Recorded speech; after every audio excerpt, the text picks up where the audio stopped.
Bonjour à toutes et à tous et bienvenue sur ce court tutoriel Unity. Aujourd'hui, on va voir ensemble comment mettre en place le personnage de votre choix avec un système de déplacement et de caméra à la troisième personne.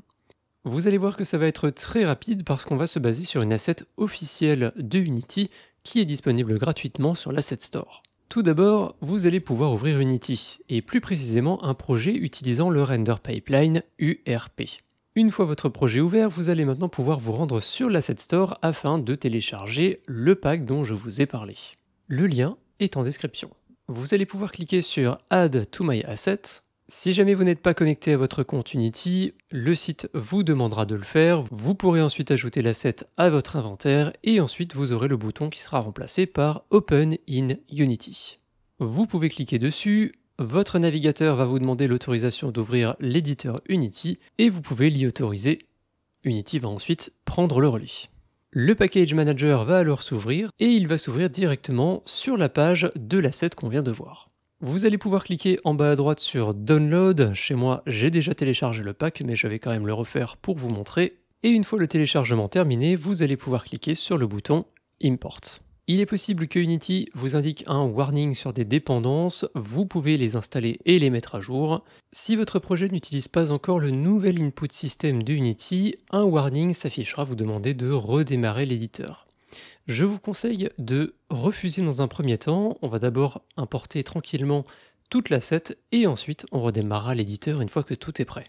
On va donc avoir cette nouvelle fenêtre qui va apparaître et qui va nous permettre d'importer absolument tous les fichiers de l'asset. Enfin, on y arrive. Vous pouvez donc tout laisser cocher et cliquer en bas à droite sur Import. Mon import vient de se terminer, je peux donc fermer le Package Manager et je vous recommande maintenant de redémarrer votre éditeur Unity. Une fois le logiciel redémarré, on va enfin pouvoir se rendre dans le dossier Starter Asset, puis Sample, Third Person Controller et on peut ouvrir Playground. Cela va nous ouvrir une scène exemple dans laquelle nous allons pouvoir profiter d'un personnage à la troisième personne dont tout sera déjà configuré. Le système de caméra, les déplacements, le sprint, le saut, etc. Donc on a maintenant une bonne base de travail, mais je vous ai promis de pouvoir mettre en place n'importe quel personnage. Voyons donc maintenant comment remplacer ce modèle de personnage par un autre.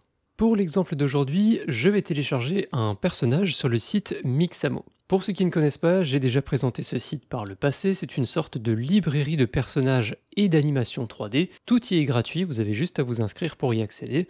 Et si vous voulez un petit peu découvrir le site, voir comment télécharger ces animations, ces personnages et surtout les mettre en place sur Unity, eh bien je vous recommande ma vidéo dédiée qui s'affiche en haut à droite de l'écran. De mon côté, je vais utiliser le personnage que vous avez sur la droite de l'écran, je vais donc l'importer sur Unity et ensuite remplacer le personnage exemple qu'on a par défaut dans l'asset. Je suis maintenant de retour sur Unity et j'ai récupéré le fichier FBX correspondant au personnage que je viens de télécharger. Je vais donc pouvoir faire un glisser-déposer directement dans mon dossier Unity. Au niveau de la configuration de ce fichier qu'on a importé, c'est très important de modifier le rig ici et de mettre un animation type en humanoïde. Et ensuite faire apply, sinon on ne va pas pouvoir procéder au remplacement du modèle 3D.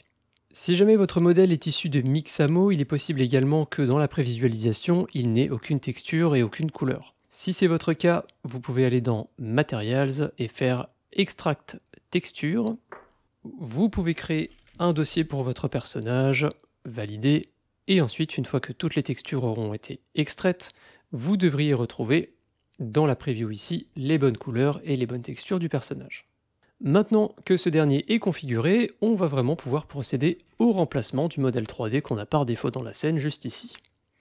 Pour ça, on va se rendre dans la hiérarchie, on va faire un clic droit sur Player Armature, on va faire Prefab Unpack Completely, ce qui va nous permettre de modifier cet objet et surtout ses enfants.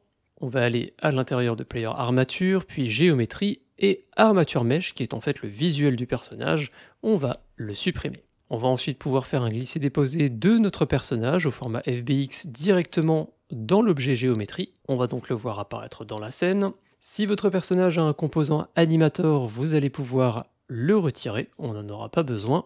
Puis, il ne nous reste plus qu'à faire le lien entre ce nouveau modèle 3D et les animations, le système d'animation du personnage. Et pour ça, on peut juste aller dans Player Armature, et au niveau de l'animator, on va remplacer l'avatar qu'on a ici par celui de notre personnage.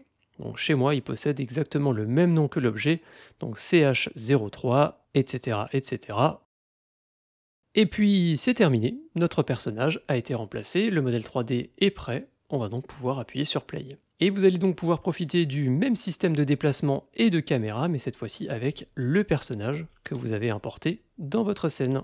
Et voilà, en quelques minutes, vous avez maintenant un système de déplacement à la troisième personne, avec également une caméra orbitale qui va pouvoir suivre le personnage de votre choix.